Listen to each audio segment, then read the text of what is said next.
Namaskaram and welcome. Today I would like to speak on why people say that the God is within them, or the God is everywhere, or God created everything. But then why do we suffer? Why there is suffer, hunger, war, discrimination, and lot of suffering in the world? And if the God is within us and we're the God ourselves, why do we actually suffer? Is God testing us? What is all this? So there are many aspects into this. Most of the people are suffering.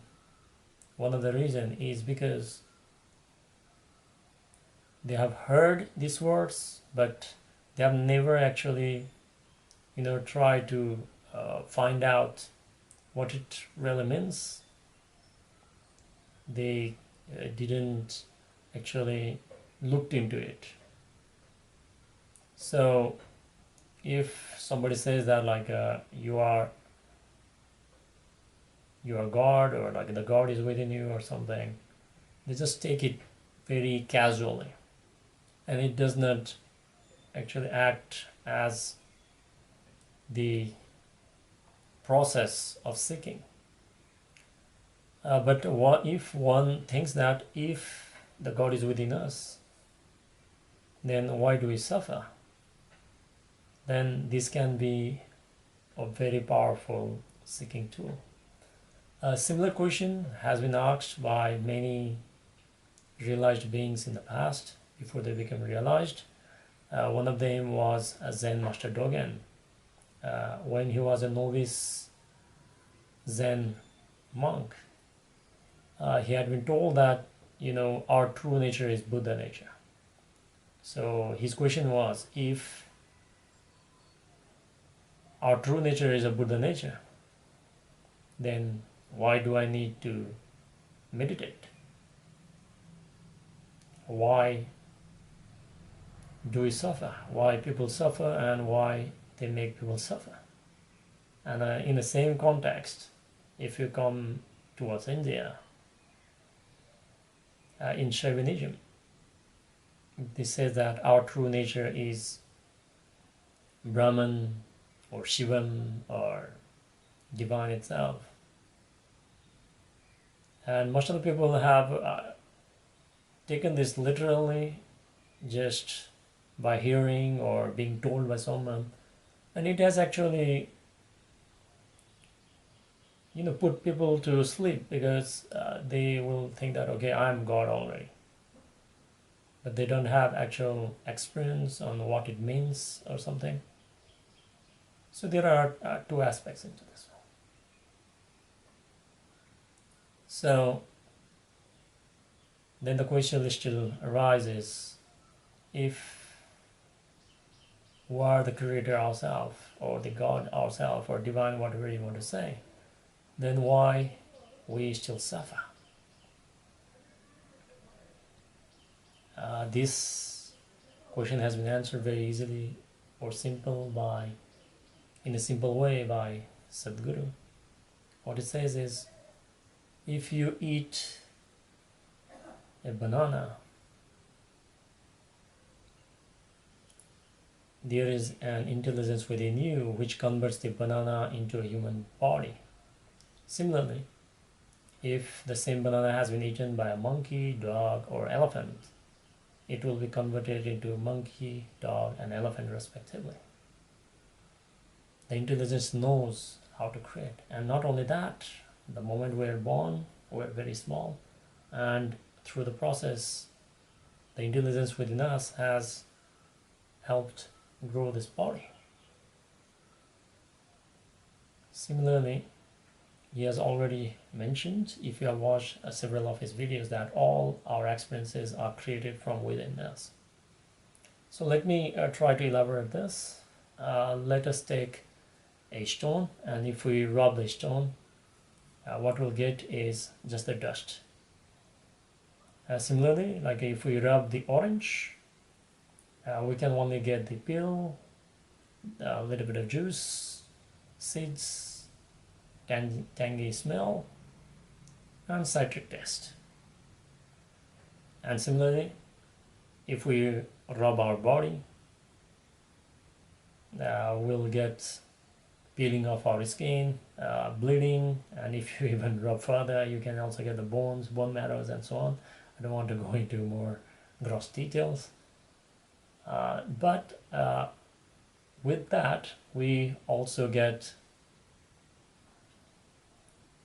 a pain, pleasure in the dimension of the body, and further in our mind, we can have a sense of happiness, anger, all that kind of feelings may also arise. So why compare this, the rock, the orange, and then the human body, is because when we rub the stone, we can only get the dust. That basically means nothing can be added from outside into the rock. We just got the dust. Similarly with the orange also. Whatever was already within only comes out. Similarly, everything what we go through or went through from childhood till now, everything was already within us. Everything. So there, just like we use the example of the rubbing, same way, as somebody comes and says something good to you, you become happy. Somebody comes and says something bad to you, you become nasty. It does not mean that the person from outside actually added anger or happiness within you. The anger and happiness were already within you. The person from outside just acted as a triggering. So with this, we come to understand that everything is within us. Good experiences, bad experiences, feelings, everything is already within us. So the external triggering or external activities or external events can actually just bring out what is within you. So in this context, the lowest of the experiences, the highest of the experience, what we might refer as a divine or the God or the creator, is also already within us. Because like I mentioned, that you cannot add anything from outside. It's already within us. Now the question may arise, why we still suffer?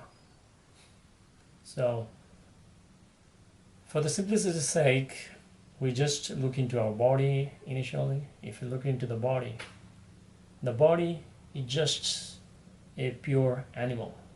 There's no difference between the human body or the other bodies in terms of the function. The design might be a little bit different, but the purpose of the body is just to survive. It just knows survival. It does not know anything. It does not know morality. It does not know good and bad.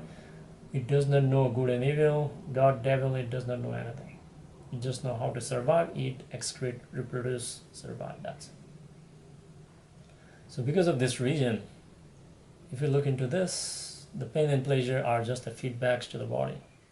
So if the survival situation is good, it feels pleasure. If survival situation is not favorable, then it creates pain. So here, if you look into the body, if you are really hungry at this dimension, food can be considered as a god. But we have known that if you have enough food, we cannot consider food as a god. So if we move into the next dimension of who you are, which is basically the mind, if you look into the mind, we'll come to know that you have different possibilities. Like I mentioned earlier, that if you are feeling really good and everything, you can act like a god. And if you are very angry, nasty, and something, you can become like the demon kind. That is why you must have heard in many, many stories that, Ravana himself, when he was a devotee, he was more like a god-like. But when he went and he started doing things that actually created, nastiness. So when you are really, really, really happy, you are godlike. And when you are very, very, very angry and you become exploding and destructive, you are reactive or so on, then you become demon-like. So all the dualities in the world, good, bad, morality, all these things exist only in the mind, because the mind is the survival tool for the body. Without the mind, the body cannot survive. So a mind can be considered as a ladder. So if you are very joyful, happy, everything is going on your way, the way you want it, then you are in cloud nine. You are so happy, you are generous, you want to help everyone, and so on. But if you fall down from there, and if things are not going your way, you are pissed off, your experience of life is not good, then you can become reactive and so on. So people may ask the question that if the Creator is within us and everything, then the devil or the demon should have been created by the God himself. But this is not true, because neither the God nor the devil has been created by the God himself. These are basically the creations of the mind. If you look into the society, people have actually divided certain things as God, certain things as demon or evil or devil, whatever you want to say, because it's the potential of the human being. A human being in certain states of pleasantness can act like an angel or God or deity, while when a person is in nastiness and in that kind of state, it can be quite destructive also. So in this context, when people saw nasty, we saw that people say that, okay, he is the devil reincarnate.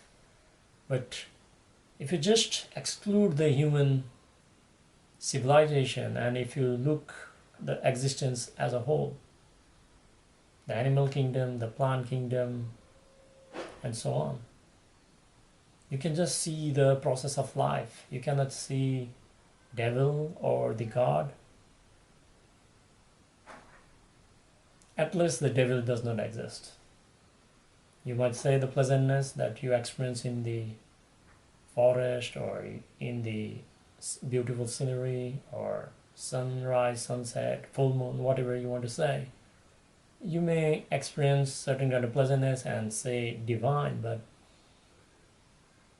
without the opposite, what we refer as the devil, because it is because the human mind is capable of both the godlike or the devil-like activities.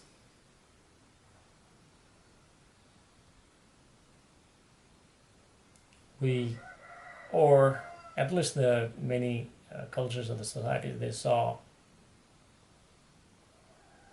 the rationale. They come to the conclusion that it is the God who is doing all this. But it is not the God, it is neither the mind that has created all this, but you can say that the mind is capable of all these things, and since we need to use the mind, we are also capable of all these things. But now the question may still arise that if we sway between the good and evil, the mind is capable of swinging between these two, then where's the God then?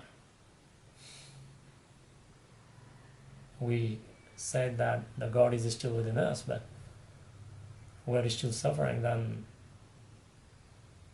And then why people say that they are God themselves? Some of the enlightened beings will try to avoid using the word God. They use the word godliness or divine or divinity, but they don't claim themselves to the God. Some of the enlightened masters would use it as a reminder for others. So, coming to the context, at least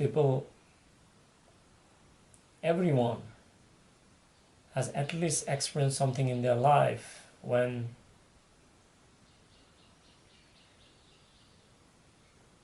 it felt like the time has stood still. For example, whether something good happened to them or very, very, very terrible thing happened to them, or they got shocked by some incident, or when they fell in love for the first time, or they got married for the first time, or they were holding the child for the first time, or being a mother for the first time, or they climbed the hill and then they saw the scenery for the first time or something. They have experienced something known as the timelessness. They've experienced this. Everybody has experienced this. But this is so minute that one loses the grasp of it, and then they go back to the comparing nature of the mind, because the mind cannot stop comparing, because without comparison you cannot get the feedbacks, and without feedback you cannot survive.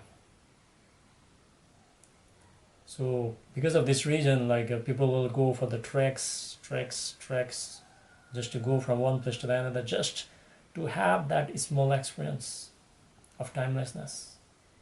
They think that it's the scenery that is doing. No, the scenery is just acting as a triggering. It is within you. It has nothing to do with the content actually. It has to do with the context. Because like mentioned earlier, everything is already within you. It is just whether it has been triggered by a shock, or whether you became father for the first time, or you became mother for the first time, or you fell in love for the first time. It can be any region that has actually gave you that glimpse, but since you're not used to that, you'll forget about that and you try to recreate that again and again. Or if you are preoccupied or you got too many things to do in your life, then obviously you'll forget that and you got busy in just the survival process. But if you try to recreate that, or even if you don't recreate it, let's look into it, what it is.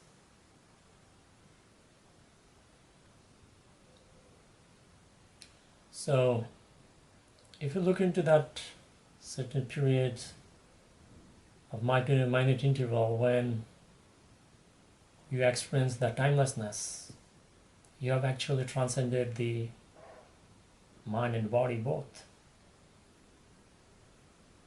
And when you have transcended that mind and body both, you've actually accessed the another dimension, which is beyond the duality.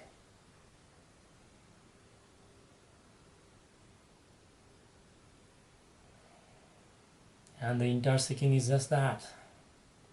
You just want to experience something that endures.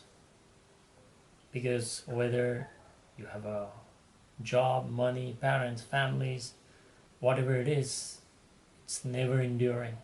It requires lot and lot of maintenance, provides you lot and lot of hope, but delivers a little, just like I said, just a minor fragment. So what we refer as the timelessness is a state where the duality does not exist.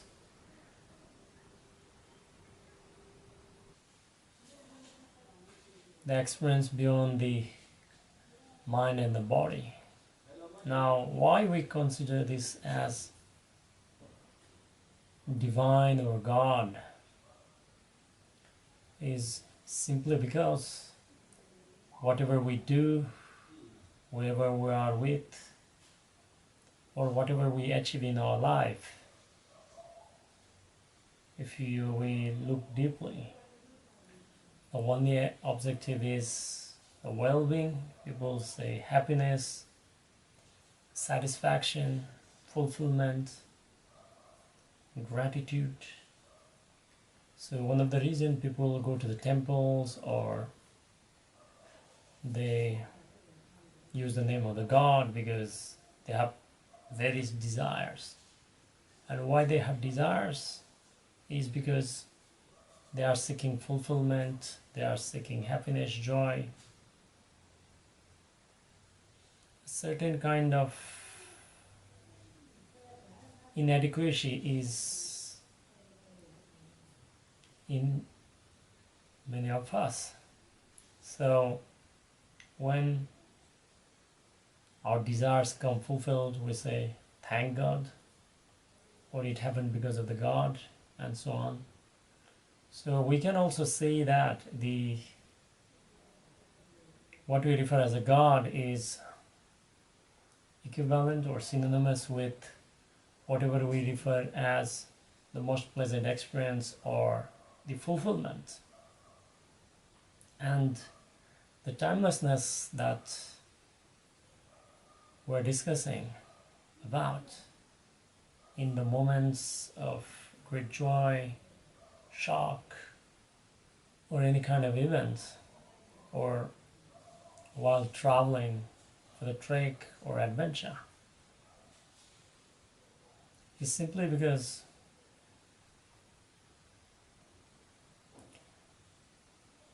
when that happens,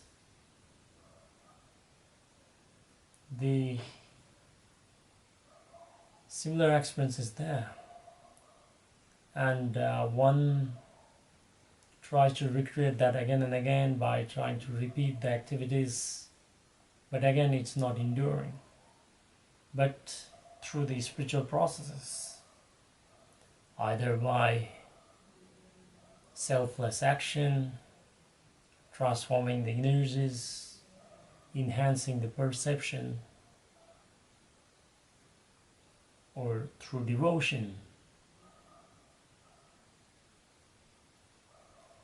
one can arrive to establishing that state of timelessness.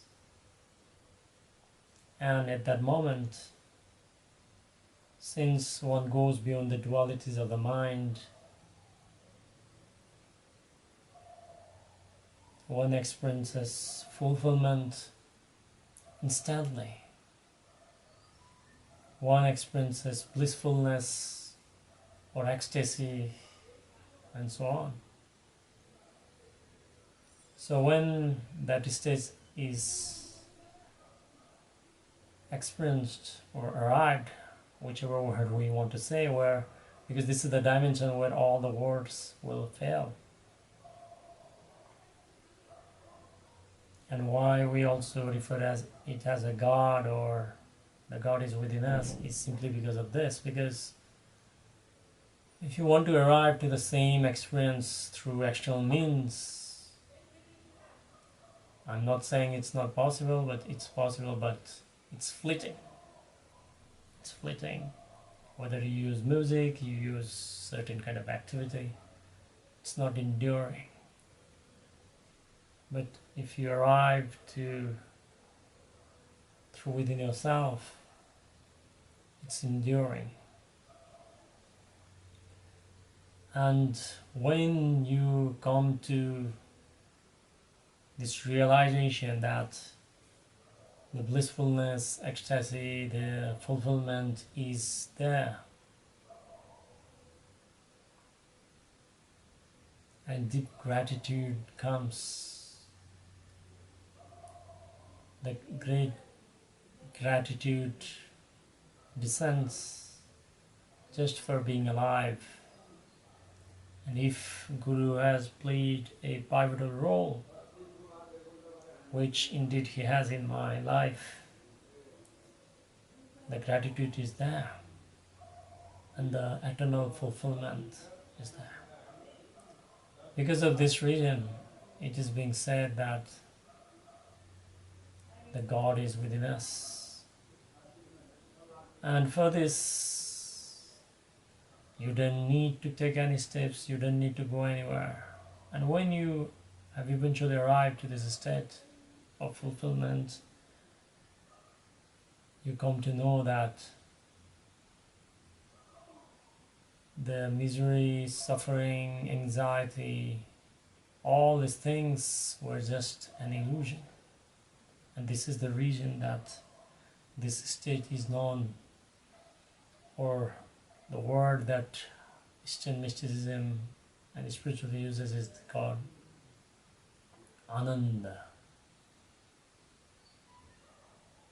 Bliss, ecstasy, and simply because it is within you, it's possible for each of us to experience. If it was somewhere else, we'll not know. Or even if we get it, it would not be permanent, because anything that comes from outside is going to be temporary. So this is the reason that it is being said that the God is within us, or we are the God ourselves. And once you experience yourself as a divine, everything becomes divine by itself, because the entire existence is just the extension of this, or this is the extension of the existence. Both of them are true.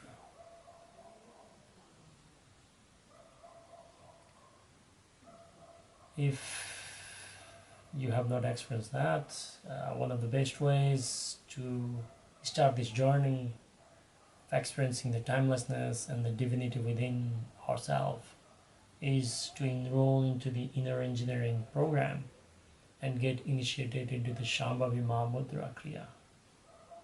So just by doing 21 minutes of this yogi practice, which is designed by Sadhguru, can give you the experience of timelessness